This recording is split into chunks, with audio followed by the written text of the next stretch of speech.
Pues, buenas tardes.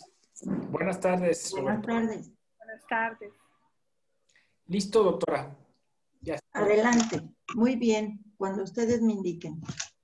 Ya. Es un placer saludar a la doctora Juliana Neuschwander, al maestro Eddie Chávez Huaca, al doctor José Ramón Narváez y darles la bienvenida a esta aula virtual de la Universidad Nacional Autónoma de México en el seno del Seminario de Cultura Jurídica en memoria del ilustre maestro doctor Raúl Cervantes Ahumada. Aplaudo la convocatoria del doctor José Ramón Narváez, coordinador de estas actividades en torno al seminario, y en nombre de nuestro director de la Facultad de Derecho, el doctor Raúl Contreras Bustamante, y de nuestra jefa de la División de Estudios de Posgrado, la doctora María Guadalupe Fernández Ruiz, nos disponemos a escuchar con atención su disertación en torno al cine, pandemia y cultura jurídica. En esta feliz ocasión, que hermana a la Universidad Nacional Autónoma de México y a la Universidad Federal de Río de Janeiro, a través de la red que han establecido sus docentes. Muchísimas gracias. Bienvenidos nuevamente. Pues no se diga más, vamos a escuchar a Juliana Neuschwander, quien es pues especialista en temas de cine y derecho, filósofa del derecho, pesquisadora, investigadora en estos y otros temas y además, bueno, muy ligada a la escuela del profesor Raffaele De Giorgi sobre esta teoría del riesgo, y también agradecemos a Eddie Chávez, quien va después a comentar las palabras de Juliana. Eddie, que encabeza el director de la Red Iberoamericana de Cine y Derecho, así que será una tarde muy cinematográfica y de mucha cultura jurídica. Adelante, Juliana. Está cerrado tu micro. Disculpen. Muchas gracias, Ramon. Muchas gracias, Rosa. Muchas gracias, Eddie. Peço desculpas porque não sei falar essa língua tão linda que é o espanhol. Quando tento falar o espanhol, eu acabo misturando o espanhol com o italiano e fica um portunholiano bastante esquisito, eu imagino, para todos. Mas eu prometo que eu vou tentar me dedicar mais ao espanhol e aprender bem essa língua que nos aproxima a todos do continente latino-americano. É uma alegria enorme estar aqui, Ramon, uma alegria muito grande estar no México, ainda que virtualmente. México, um país que eu conheci em 95, teria ido ao México esse ano para o congresso que teríamos da ILATINA no México em julho, já estava praticamente com as malas prontas e muito ansiosa para estar no México, quando fomos interrompidos pela atual pandemia de Covid-19. Então, lamento muito que não seja um encontro presencial, porque o país de vocês é um país que me encantou muitíssimo, um dos países que mais me emocionou quando eu conheci, pelas suas cores, pela sua alegria, pela sua riqueza cultural, a sua universidade e, sobretudo, pelo povo, pelas pessoas que eu conheci, pelos amigos que eu fiz. Um povo muito encantador. Bom, o tema nosso hoje é pandemia e cultura jurídica.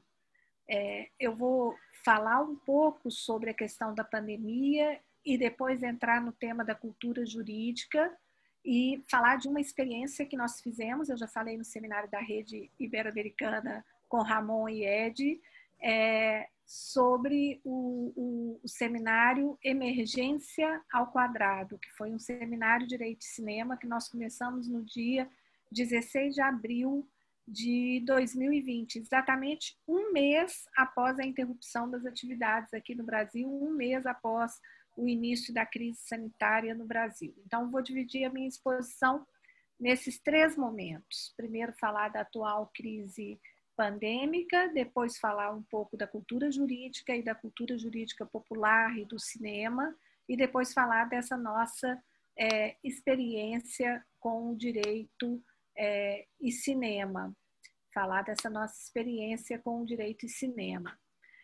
Como o Ramon já adiantou, eu trabalho com direito e cinema, faço essa pesquisa desde o ano de 2005, quando nós começamos um projeto de pesquisa aqui na UFRJ, que se chamava Representações do Direito sob a Ditadura no Cinema. Foi um projeto que iniciamos com o professor Rainer Maria Kiesel, que naquela época era professor do Instituto Max Planck de História do Direito Europeu, e hoje está na École de Hautes Études Sociales em Paris.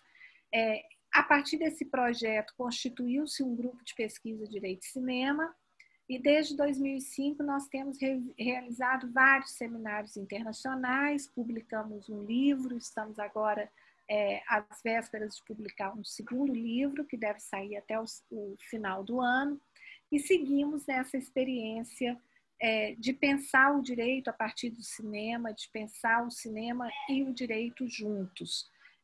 O que eu acho que talvez seja original nessa abordagem que nós temos feito do direito e cinema é que, pela minha formação em teoria dos sistemas, o Ramon mencionou, eu fui aluna, sou eterna aluna do professor Rafael de Giorgi, que também é mezzo mexicano, é um outro apaixonado pelo México, e o professor Rafael. Então, com o professor Rafael, eu me formei em termos de teoria social do direito com a teoria dos sistemas de Niklas Luhmann. Então, talvez o que tenha um pouco de original na abordagem que eu faço do direito e cinema é trazer a teoria dos sistemas do Luhmann para essa aventura, vamos dizer assim, transdisciplinar de pensar em direito e cinema juntos, algo que eu sempre imagino iria divertir muito o professor Luhmann, embora possivelmente talvez ele não tivesse pensado que alguém poderia fazer isso com a sua teoria. Mas enfim, então é exatamente a partir do Luhmann que eu começo a pensar a pandemia de Covid-19, que essa verdadeira tragédia que se abateu sobre nós, que se abateu por toda a humanidade. Eu acho que a América Latina, especialmente o Brasil, tem sofrido muito essa pandemia, porque nós não conhecemos pausas, né? Não houve um pico e depois uma queda, como está acontecendo na Europa atualmente. A Europa teve um pico no início do ano, depois uma queda, e agora os casos estão subindo assustadoramente naquilo que eles chamam de segunda onda. Não houve uma segunda onda no Brasil, por exemplo, porque simplesmente no Brasil nós vivemos esse platô de números altos de infectados, números altos de mortes desde o início do ano, né? Vivemos crescendo. Agora, talvez uma certa estabilidade, mas não chegamos nunca a ter um forte decréscimo, né? Então, a pandemia se tornou com certeza o problema ecológico mais urgente daquilo que nós nos habituamos a chamar de sociedade global. Os problemas ecológicos, conforme adverte o professor Niklas Luhmann no seu livro Sociologia do Risco, eles são problemas ecológicos não porque são problemas de fora da sociedade, do ambiente da sociedade, mas são problemas ecológicos porque se colocam exatamente na relação entre a sociedade e o seu ambiente. Com isso, eu quero dizer que o aparecimento e a ampla disseminação de um vírus, né, causador da Covid, o coronavírus, né, um agente patógeno de uma doença que foi chamada de Covid-19, que agora já é Covid-20, possivelmente será 21 também, às vezes até 22, esse aparecimento e disseminação do vírus não deve ser visto como um fato exclusivamente natural, ou seja, do ambiente enquanto algo completamente alheio à sociedade, mas na verdade, e nem muito menos como um fato externo à atividade humana. Na verdade, é um acontecimento que se coloca na relação entre a sociedade e o seu ambiente. E se coloca na relação entre a sociedade e seu ambiente, não é um acidente natural, não é uma catástrofe natural. Como diz David Harvey, num artigo que ele escreveu logo no início da pandemia, e aí muito indo ao encontro da observação do Luhmann, não existe um verdadeiro desastre natural. Né? Esses novos vírus têm surgido regularmente na história humana. Né? Ontem mesmo eu via um seriado para adolescentes com meu filho, um seriado antigo, aquele Modern Family, né? Uma série de TV, e via isso com meu filho, e na série apareceu uma referência à epidemia de gripe aviária. Né? Então, essas epidemias aparecem, novos vírus aparecem de tempos em tempos, seja por força de mutações naturais provocadas pela própria expansão da técnica ou pela exploração dos recursos naturais. Né? E isso tem muito a ver com a forma como na sociedade os seres humanos se organizam para produzir e consumir, tem muito a ver com a interação da atividade econômica com a natureza, o que inclui o clima, a densidade demográfica, a falta de acesso à água potável, ao ar puro, a serviços de vigilância sanitária e assistência médica, sobretudo os fluxos de pessoas e mercadorias e a velocidade desses fluxos. Tudo isso vai ser são fatores determinantes tanto para o aparecimento quanto para a disseminação e persistência das enfermidades. Né? Os vírus, eles sofrem mutações o tempo todo para estar seguros. Né? Os vírus se adaptam ao ambiente exatamente para sobreviverem nesse ambiente. Né? E essas mutações, e à medida em que essas mutações se tornam uma ameaça para a vida, dependem das ações humanas. Então, o surgimento numa localidade, numa determinada data de um novo vírus que provoca, por exemplo, infecção respiratória em seres humanos, não é apenas obra do acaso, mas também resulta, preponderantemente, resulta do modo como a sociedade se relaciona com o seu ambiente. O que chamou a atenção no caso dessa epidemia específica, ao ponto dela passar a ser indicada como uma pandemia, né? Como é o caso da Covid-19, é o fato de que ela se tornou muito rapidamente um problema mundial de saúde pública. E isso é consequência não apenas da força contagiante desse vírus, do alto potencial de contágio desse vírus, mas também do estágio avançado da globalização capitalista. Né? É uma consequência também do caráter contagiante, né? Da velocidade contagiante das comunicações, do trânsito de pessoas no contexto da globalização capitalista. Portanto, o tamanho da catástrofe também não é natural. Né? Ele depende das condições sociais. Né? O vírus surgiu, mas a catástrofe depende dessas condições de uma sociedade globalizada, mas também de ações e decisões que podem ser empreendidas socialmente. Ou seja, a catástrofe, ela enseja a tomada de decisões no sentido de conter a expansão do vírus, de conter a expansão da doença, de criar condições de tratamento dos doentes, etc. Né? E essas decisões, elas são tomadas no contexto daquilo que nós sabemos e no contexto daquilo que nós não sabemos sobre o vírus. Nessa segunda onda, por exemplo, e mesmo aqui no Brasil, o que nós podemos perceber, talvez, seja uma diminuição da letalidade do vírus, em virtude, por exemplo, do fato de que os médicos aprenderam como lidar com essa doença. Embora não exista uma cura, embora não exista uma vacina, eles minimamente aprenderam a lidar com essa doença. Então, parece que, por isso, a doença tem se tornado também menos letal. Mas, no início da pandemia, se sabia realmente muito pouco, e ainda se sabe muito pouco, sobre o vírus, ao ponto de que o filósofo alemão Jürgen Habermas publicou no jornal Frankfurter Rundschau uma entrevista na qual ele dizia assim, tudo que nós sabemos é que não sabemos, né? Então, assim, eu até brinco com isso, eu digo, é como se o Habermas tivesse jogado a toalha, como se o Habermas tivesse, não sei se diz isso em espanhol, entregado os pontos, porque, de fato, ele chega à conclusão, aquele que foi um grande defensor da razão iluminista, aquele que tentou resgatar a razão iluminista nos últimos 40 anos, de que o alcance do nosso saber é muito pequeno em condições de quase absoluto não saber, né? Então,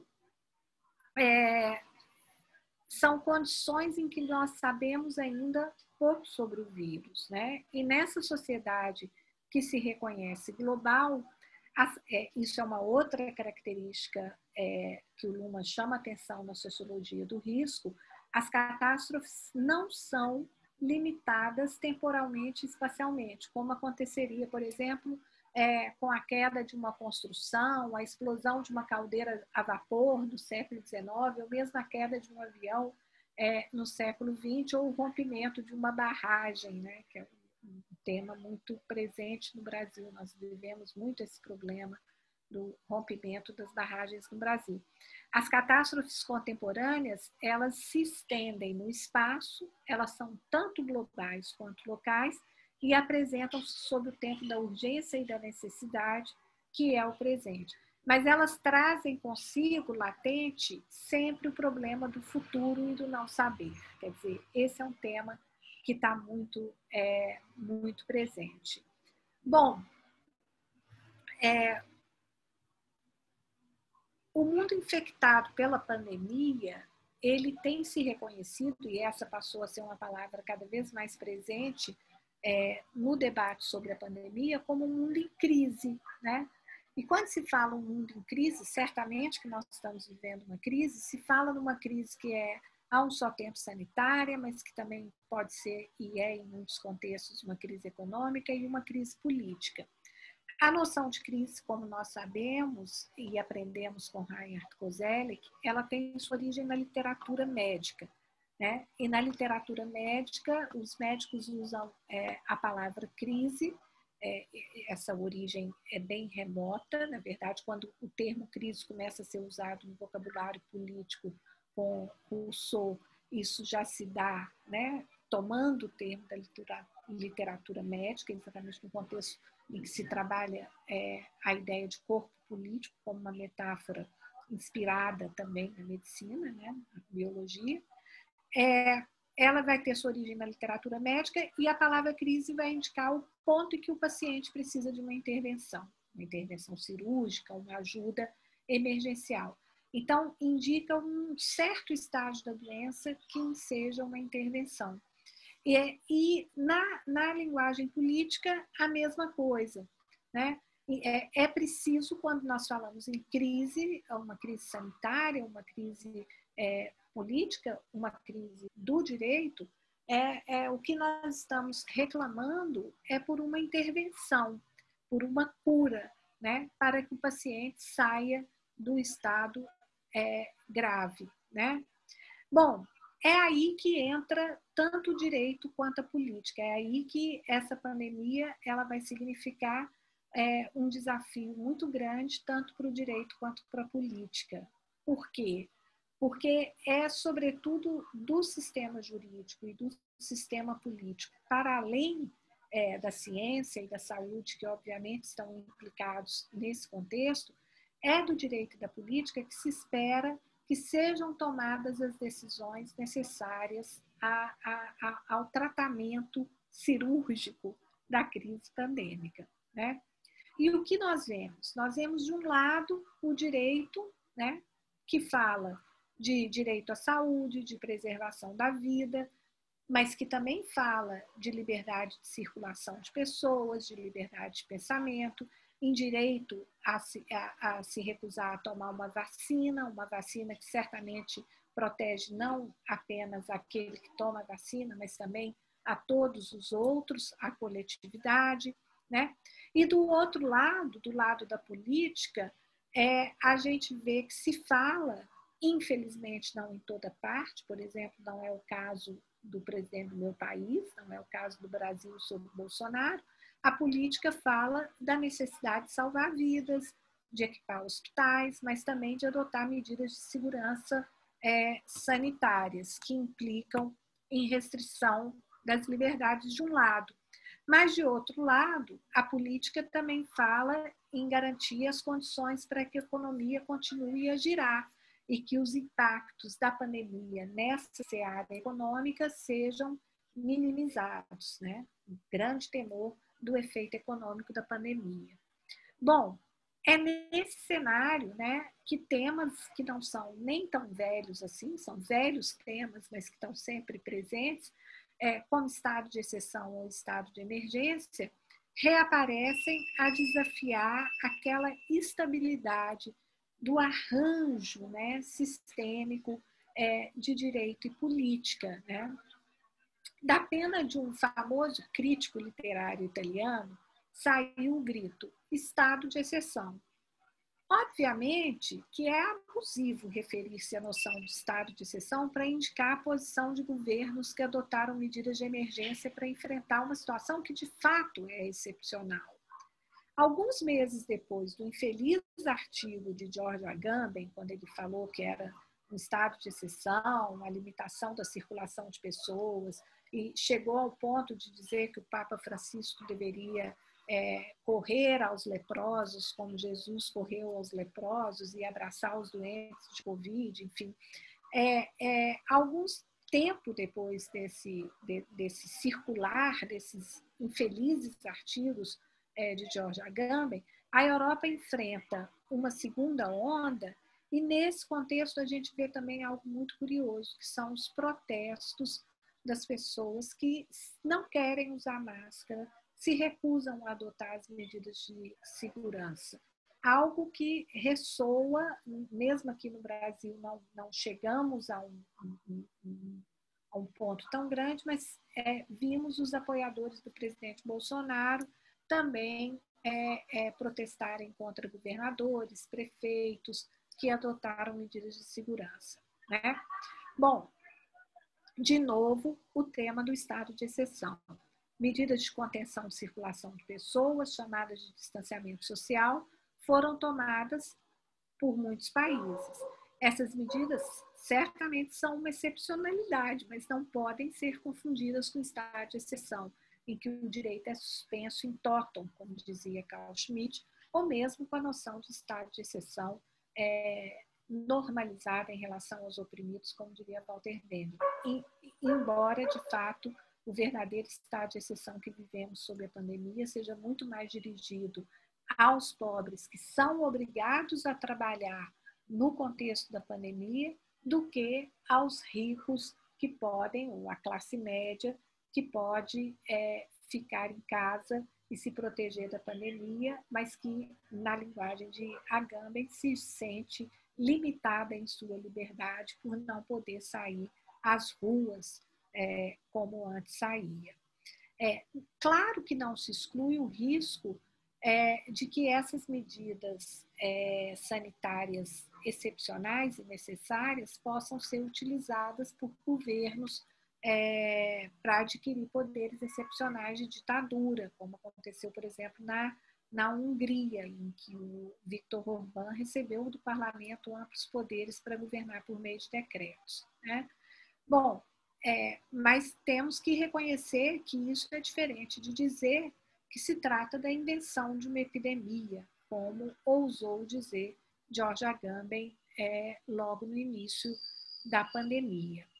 Bom, nesse contexto, então, nós vimos tanto a emergência, nós vivemos no ano de 2020 o momento da emergência da pandemia, como nós vimos também uma reinvenção, né, uma invenção vamos dizer assim, uma reinvenção do debate sobre a exceção no contexto da pandemia. E tendemos a dizer que essa exceção ela não vai estar nas medidas de emergência adotadas pelos estados, mas ela vai estar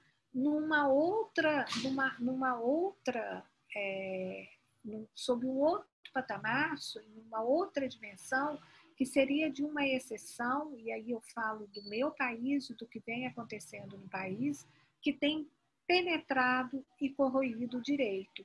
Um direito que passa a ser mitigado, relativizado, desregulamentado, né, para deixar frouxas e azeitadas as cadeias da produção, do comércio e permitir maior controle sobre a população. Então, o governo brasileiro, por exemplo, ele experimenta a pandemia como uma oportunidade para desregulamentar a legislação ambiental e permitir o avanço dos ruralistas sobre a floresta amazônica, para destruir, né, ou atacar os povos indígenas da floresta amazônica.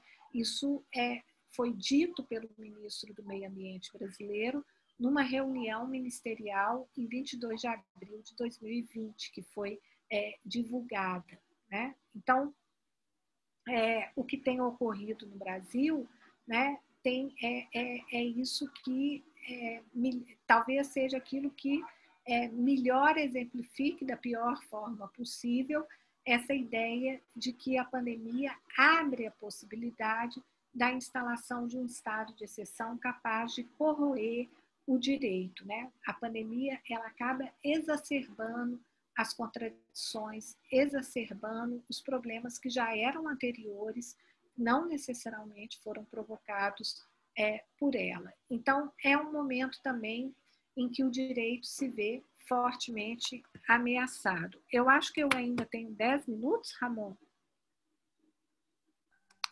Sí, unos 10 minutos, sí. Ok. Bom, como que eu gostaria de inserir o tema da cultura jurídica? O que eu estou chamando de cultura jurídica aqui é uma espécie de memória do direito, né? É algo que se produz no espaço do direito, e aqui eu me refiro ao direito não como ordenamento jurídico estatal, eu me refiro ao direito como uma forma específica de comunicação social, como um sistema social que é capaz de produzir comunicação em muitos meios, em muitos espaços, não apenas naqueles espaços tradicionais no qual nós estamos habituados a pensar, os quais nós estamos habituados a pensar como espaços de produção de sentido do direito, né? Como seria o caso dos tribunais, como seria o caso das faculdades de direito, como seria o caso do ambiente, vamos dizer assim, das relações contratuais, por exemplo, né? O que eu estou chamando aqui de cultura jurídica envolve as práticas jurídico-sociais, as reflexões sobre o direito, mas também aquilo que o sociólogo Lawrence Friedman chamou de uma cultura jurídica popular, né?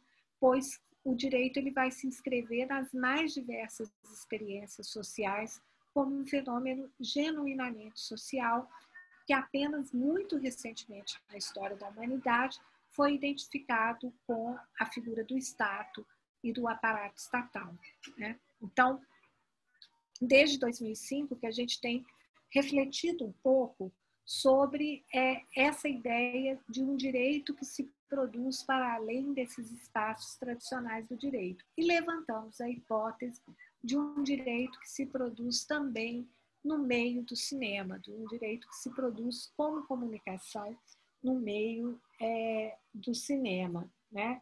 Falando, então, de uma cultura jurídica que é capaz de se construir, né, a ideia de uma cultura jurídica como algo que não é estável, estático, monolítico, mas como algo plural, em permanente transformação, em permanente mutação. E essa cultura jurídica que também é capaz de se produzir, portanto, no meio do cinema, nos filmes, né? Foi aí que, no contexto da pandemia de 2016, surgiu a ideia, logo no início, já falei isso no início da minha fala, da gente fazer um seminário Direito de Cinema, mais um seminário internacional Direito de Cinema. Temos que convidar o Ed para a próxima sessão. O Ramon já veio, falta você, Ed. Vamos pensar no filme, o Seminário Internacional Direito de Cinema, em que nós pensássemos a emergência. E a ideia, eu não sei se eu poderia compartilhar aqui uma tela, Ramon, rapidinho, só para passar aquelas imagens. Adelante, sí, comparte, sí.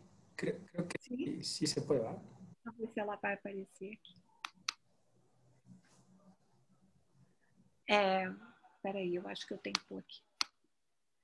Então, vou passar muito rapidamente. A ideia era essa, emergência ao quadrado, né? Um seminário para nós pensarmos o duplo sentido da emergência, não apenas a emergência no sentido da emergência alarme de incêndio que estamos vivendo, mas também no sentido daquilo que emerge nesse contexto em que vivemos, né? E logo a primeira cena do primeiro cartaz, no início, em 16 de abril, foi uma cena do sétimo selo, né? Em que as pessoas, a dança com a morte do sétimo selo de Ingmar Bergman. Bom, o que surge na emergência em que vivemos, né? Nós pensamos a emergência como o tempo da emergência, o tempo de agora, né? A emergência que vivemos, que paradoxalmente nos faz tomar a consciência de que é uma emergência atual que nos impõe pensar o futuro, né? A gente pode ver, por exemplo, a circulação de expressões como novo normal, novo normal, novo normal. Mas que novo normal? Nós ainda estamos em plena pandemia e estamos pensando no novo normal. Que novo normal é esse? Isso é a urgência que nós passamos a ter de que o futuro chegasse, né? Saindo daquilo que eu tenho usado a expressão me referindo ao François Hartog, do presentismo, né? De um momento, uma experiência temporal em que vivíamos só o presente, né? Típico de uma sociedade globalizada, o presentismo. Agora nós somos obrigados a pensar o futuro. E aí, vou passar muito rapidamente, o primeiro filme que nós vimos foi exatamente Ensaio sobre a Cegueira, Blindness, né? Que é um filme de 2008 do Fernando Meirelles, inspirado na obra de Saramago, e tivemos a oportunidade de ouvir logo na primeira sessão o professor Rafael de Giorgi, né? E algumas perguntas surgiram naquele momento. A pandemia causa cegueira ou somos nós os cegos, né? A cegueira é causada pela pandemia ou nós já somos cegos, né? Já estamos contaminados da nossa incapacidade de observar o mundo em que nós vivemos, tal como esse mundo com todos os riscos. E aí, professor de Giorgi disse, o que vemos é o resultado da razão única, que é a negação da razão dos demais. Se manifesta como violência e autodestruição, né? Então, o problema da pandemia e da alteridade, que o professor Rafael de Giorgi trouxe logo na primeira sessão. Depois nós vimos V de Vendetta, né? Que é um outro filme muito interessante, e ali nós interpretamos V de Vendetta como ideias que contaminam, né? Ideias que contaminam a patologia da liberdade que faz o plano mundial. Há uma fala do professor Oscar Guardiola Rivera, um professor colombiano radicado na Inglaterra. O professor Menelik, da Universidade de Brasília, Menelik de Carvalho Neto, falou do risco das máscaras que ocultam, de fato, uma homogeneidade existente. Muito interessante a questão da máscara no V de Vendetta, né? Porque todas as pessoas colocam a máscara naquele filme e parecem que são iguais, né? E isso pode ser pensado no contexto da pandemia em que nós saímos às ruas todos de máscara. Uma curiosidade, no Brasil as máscaras foram proibidas depois das manifestações de 2013. Olha que curioso. Era proibido sair às ruas de máscara quando houve houve um decreto, uma lei antiterrorismo que proibiu sair às ruas de máscara. Mas agora as pessoas precisam sair às ruas de máscara. Vou passar muito, muito rapidamente. Ué, não está querendo passar. Esse filme é muito interessante e nos fez pensar muito a questão da pandemia. In Time, né, que é um filme de 2011, e esse filme as pessoas precisam comprar o tempo em que elas vão viver, né? Elas precisam comprar, então você tem 12 horas e 50 minutos de vida, então você precisa, quando o tempo estiver esgotando, ir lá e comprar mais vida. Então traz uma interseção muito interessante para se pensar esse problema da pandemia, que é a questão da desigualdade no contexto da pandemia, né? Mais do que nunca, nós vemos que não somos todos iguais diante da ameaça ao vírus, né? Há pessoas que podem se proteger e há pessoas que não podem se proteger. Há vidas que são mais reputadas, mais preciosas. As pessoas podem comprar o tempo de vida que elas têm. E a questão do futuro, né, que vai aparecer nesse filme, tempo é dinheiro, e uma frase muito forte, para que poucos possam ser imortais, muitos têm que morrer, né? É o capitalismo aí escancarado nesse filme. Isso, um clássico que nós vimos, O Sétimo Selo, do Ingmar Bergman, A Dança com a Morte, né? Antônio Boken joga xadrez com a morte, e algo muito importante que apareceu no debate desse filme é a ideia do interregno, né? Assim como Antônio Boken é um cruzado que volta da cruzada e está vivendo um tempo que é um tempo de transição entre o fim da Idade Média e a modernidade, ele claramente é aquele cavaleiro perdido que volta e não sabe muito bem o que fazer, né? Ele está ali bem perdido. O tempo que nós estamos vivendo, a famosa frase do Gramsci, né? O velho está morrendo, o novo ainda não nasceu, né? A ideia de crise em Gramsci é isso, é esse tempo de interregno, quer dizer, momentos de grande desorientação.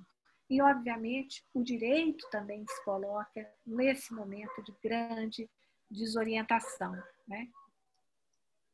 E outros filmes, vou passar muito rapidamente para encerrar. A Onda, 2008, eu já contei no outro encontro que tivemos na Rede Ibero-Americana. Nosso seminário foi invadido no dia que apresentamos a Onda, né? Os hackers invadiram o nosso seminário, jogaram na tela do nosso Zoom imagens pornográficas. Nós estávamos na presença do professor Zé Geraldo Souza Júnior, que foi reitor da Universidade de Brasília, e coincidentemente foi a única vez que eu pedi para que fosse divulgado o seminário na página da UFRJ. Então, a sala estava cheia, nós adotamos a ideia de que todos podem estar na sala Zoom, como nós estamos fazendo aqui agora, bem democrática, e começaram os ataques. Depois eu soube que sempre que esse filme é exibido, ocorrem reações desse tipo. Eu não sabia. E a onda, a ideia de que o fascismo é uma onda, né? Contagiante, né? Como o fascismo contagia e como o fascismo nega a alteridade. Então, esses dois aspectos.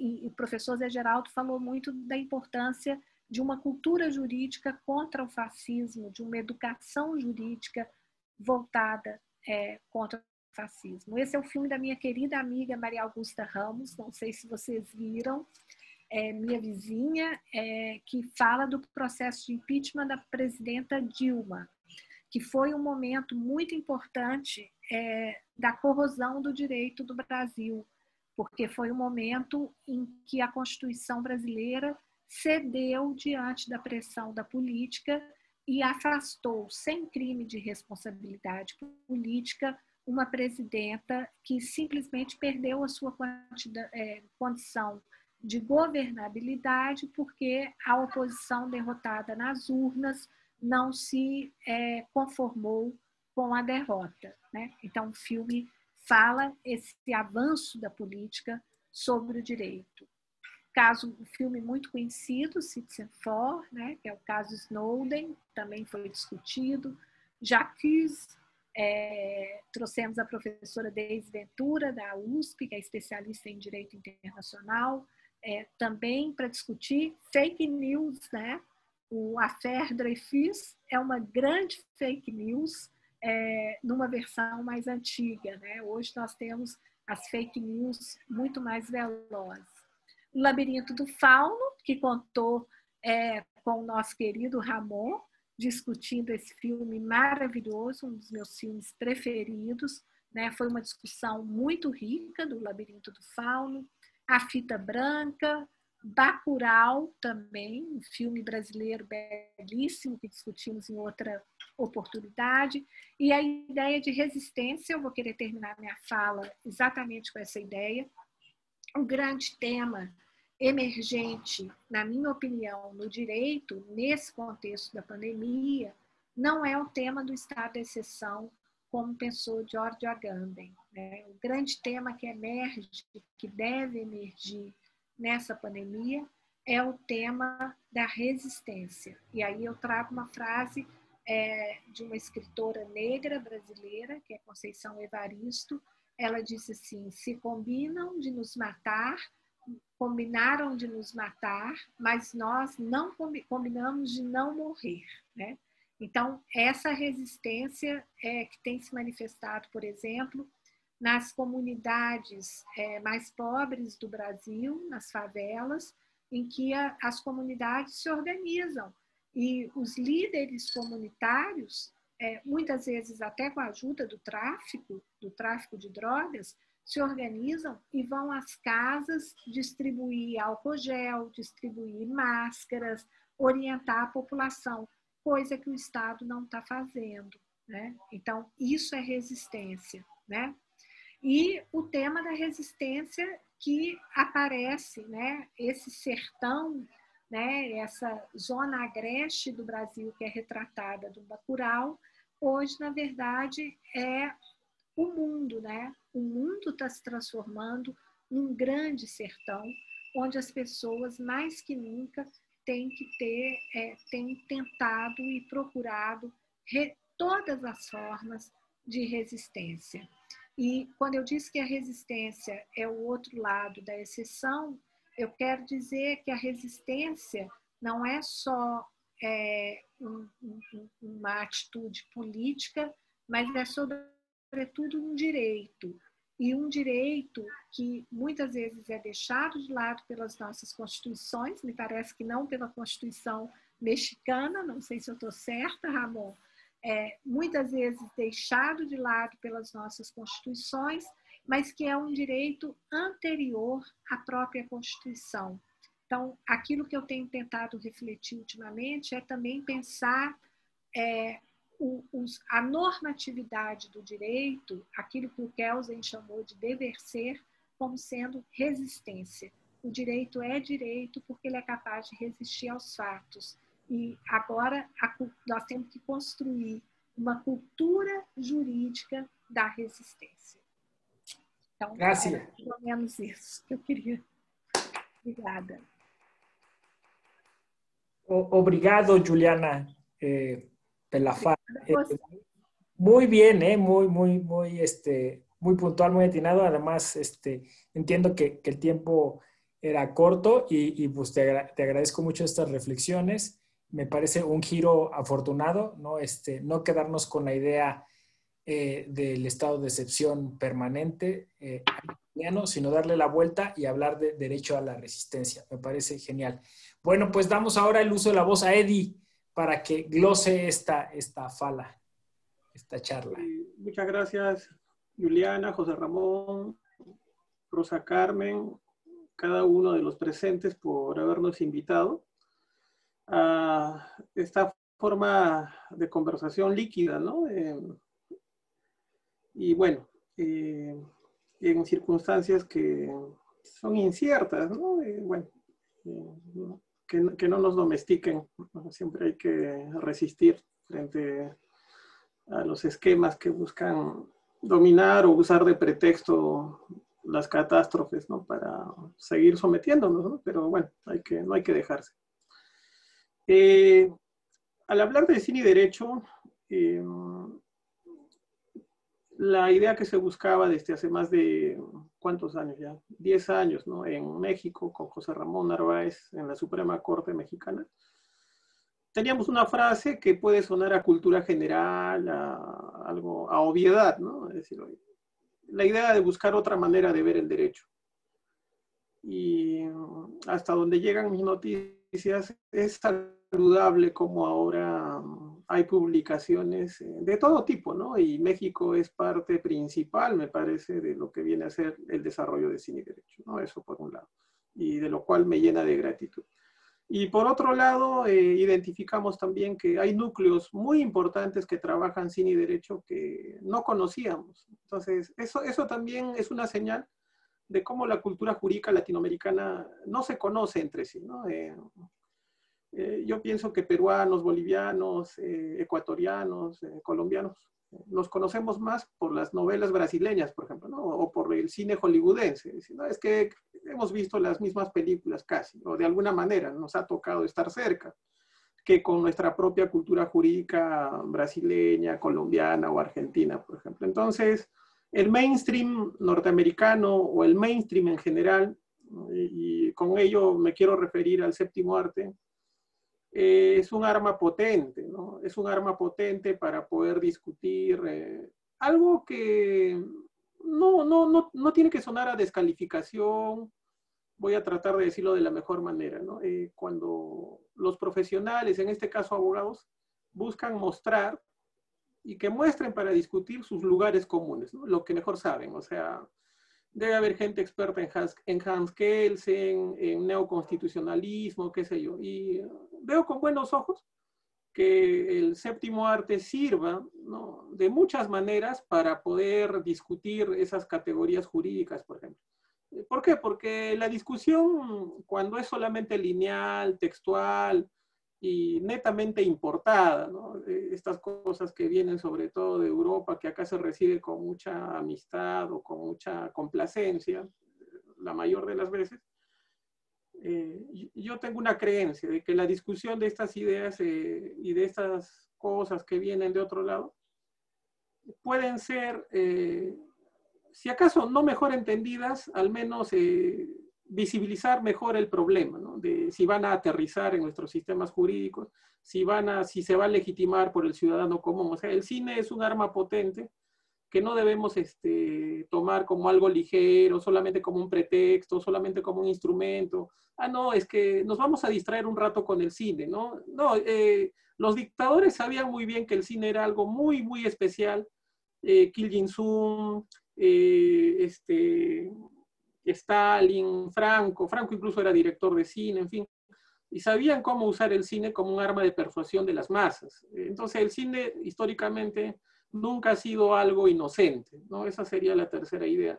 La cuarta idea importante, cuando ya veo que José Ramón pinta canas, yo también, ¿no? Nos conocimos hace más de 20 años, es que la cultura audiovisual del estudiante o del joven abogado es mucho más potente que la cultura escrita. Y eso no se debe también tomar a la ligera, no se debe aprovechar para poder discutir, ¿no? La idea que viene ahora adelante es la siguiente, que para romper las hegemonías de las leyes importadas, de la doctrina importada, del mainstream importado, tenemos que abrir espacios para hablar de nuestro cine, ¿no? Y de esa manera, por ejemplo, visibilizar cómo los directores, cómo los auditorios identifican las voces de resistencia, ¿no? Las voces de resistencia ante el neocolonialismo, las voces de resistencia ante apariencias de legalidad, las voces de resistencia ante contractualismos con las oligarquías y no con lo que idealmente podría ser, ¿no? La representatividad, una estructura que tenga identificado a los ciudadanos para poder darles bienestar, ¿no? Entonces, la idea de visibilizar y discutir, ¿no? Sobre la resistencia, yo considero que también debe darse a través del cine latinoamericano, ¿no? Y la otra idea que yo puedo añadir acá es la siguiente, ¿no? ¿Quiénes son los enemigos del cine latinoamericano? ¿No? Probablemente los promotores del neocolonialismo, que podrían promover también leyes que, entre comillas, deslegitimen o vuelvan, entre comillas, pirata nuestro propio cine. O sea, para encontrar cine brasileño, cine mexicano, yo me tengo que ir a los mercados alternativos, o sea, no los encuentro en las cadenas oficiales. Y hay que ser muy minucioso para encontrarlo en la arquitectura digital. O sea, las complicaciones no eran solamente el soporte, sino hay una ideología de control detrás contra la que hay que luchar, ¿no? Y una ideología fomentada y sustentada por incentivos económicos de los mainstream dominantes del mundo occidental que conocemos, donde los promotores del colonialismo en nuestros países pues reciben una buena renta para pasar, por ejemplo, películas buenas o malas, qué sé yo, desde un punto de vista crítico, pero que hacen retroceder nuestro cine latinoamericano. El derecho latinoamericano está en crisis, ¿no?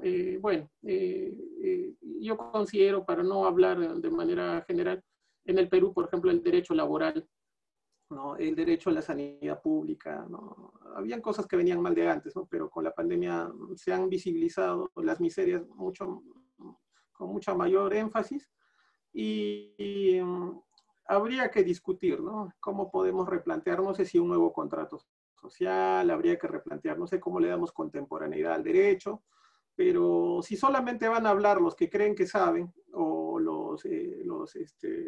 ¿cómo diría? Los expertos, eso yo creo que también no es saludable, ¿no? En un momento el cine puede ayudar, por ejemplo, a democratizar el aula para, como dicen los colombianos, ¿no? Abrir la boca, ¿no? El cine tiene un elemento sensibilizador donde normalmente la gente que, digamos, ¿no? Es un poco más tímida para expresarse y se pueden llevar buenas ideas que no se comparten en el auditorio, pueden servir para poder escucharlas y alimentar la discusión. Entonces, el cine tiene varios elementos pedagógicos, pero no solamente eso. El cine en sí mismo guarda, ¿no? Un desarrollo ideológico, teórico, que puede manifestar un derecho en movimiento, un derecho en imágenes. Y yo insisto que ese desarrollo o ese movimiento, para que no se repitan los mismos errores de la enseñanza y el ejercicio del derecho de manera tradicional, hay que usar nuestro cine, ¿no? De esa manera yo inicio esta conversación tomando algunas ideas de Juliana, ¿no? Recordando algunas cosas y doy el pase a José Ramón. Sí, bueno, no nos va a quedar mucho tiempo como para un debate, también porque no quiero abusar de Juliana. En Brasil ya son las 9:30. Bueno, casi 9:30. Entonces, yo solo pues le pasaría la voz a Juliana para que haga un cierre, una especie de contrarréplica, y luego a la doctora para que pues despida la transmisión, enfatizando que tanto Eddie como Juliana pues están disponibles en Twitter, los dos tienen cuenta en Twitter, yo también, y en Facebook, a los dos los encuentran en Facebook, y ahí pues obviamente los pueden contactar y seguir esta conversación tan interesante que insisto, pues llevaría bastante tiempo, ¿no? Adelante, Juliana. Muito obrigada, Ed, pelas suas observações. É sempre muito bom te ouvir. Eu tive aqui algumas interrupções, saí, voltei, não sei se viram isso, a internet um pouco instável. Mas isso que você dizia sobre a América Latina e os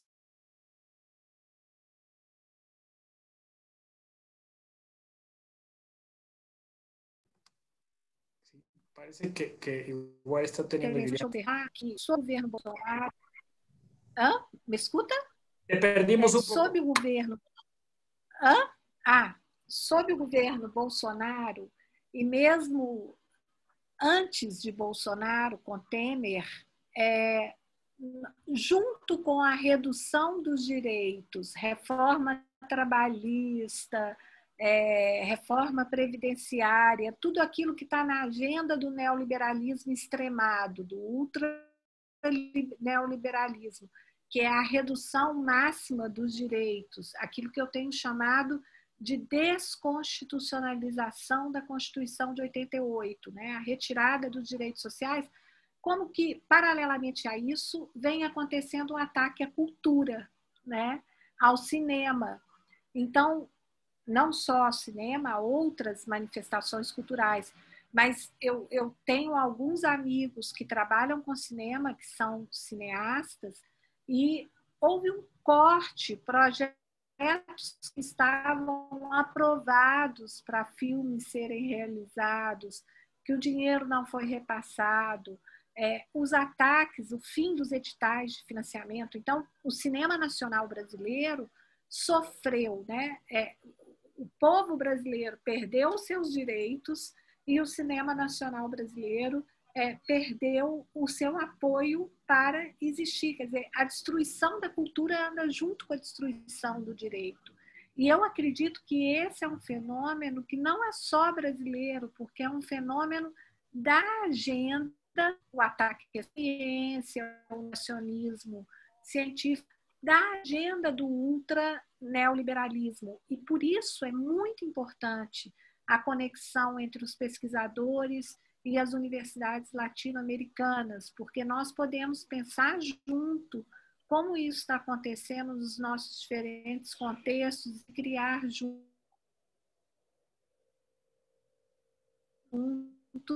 estratégias de cultura.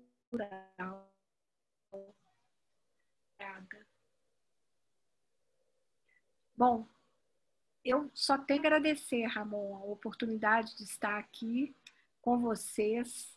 Realmente foi muito agradável falando com vocês, por coisas que eu ainda não havia totalmente fechado. É uma interlocução muito boa e espero que a gente possa dar continuidade a essa interlocução, né? E da próxima vez, quem sabe, presencialmente. Ainda teremos alguns encontros virtuais, né? Vamos pensar, Ed, no próximo Direito e Cinema. Quero você conosco no próximo seminário. Mas também encontros presenciais, que é tão gostoso quando a gente vê os amigos, né? Obrigada. Gracias, Juliana. Y sí, que efectivamente vamos a vernos el próximo año en el Congreso de la Red Iberoamericana, aquí en México, en la UNAM, y seguir conversando sobre estos temas. Muchas gracias a los dos. Una cosa puntual. Pues dejo el uso de la voz en la doctora Rascón. ¿Me permiten 10 segundos nada más para señalar? Sí, los investigadores latinoamericanos tienen que conocerse más, eso es muy importante. Nada más, muchas gracias. Muy importante. Disculpe. Doctor, ha sido un placer estar oyendo esta disertación. Creo que ya no hay tiempo para escuchar los comentarios de los asistentes, pero esto lo aprovecho para comprometerle a usted en darle continuidad a estos temas de cine y derecho y el papel que juega Latinoamérica para producir un derecho que pueda en un momento dado generalizarse. Y nos vamos con muchas preguntas. Una de ellas, por ejemplo, es el derecho nos está facilitando, el derecho actual, el derecho que conocemos nos facilita vivir la emergencia o vivir en la emergencia. Tanto la doctora Juliana Nieuwenbander, ¿verdad? Si es que lo pronuncié bien, ¿verdad? Y el maestro Chávez Huanca nos han dejado con una serie de reflexiones muy importantes que le comprometemos a continuar, doctor. Ha sido un gusto escucharles, un gozo estar con ustedes. Gracias, doctora. Y yo acepto el compromiso y lo vamos planeando para seguir hablando estos temas de cultura jurídica. Gracias por el espacio al posgrado, a la facultad. Gracias a usted y a los... Gracias, doctora Carmen. Gracias. Es un placer conocerla. Hasta luego. Bonita Gracias. noche. Hasta luego.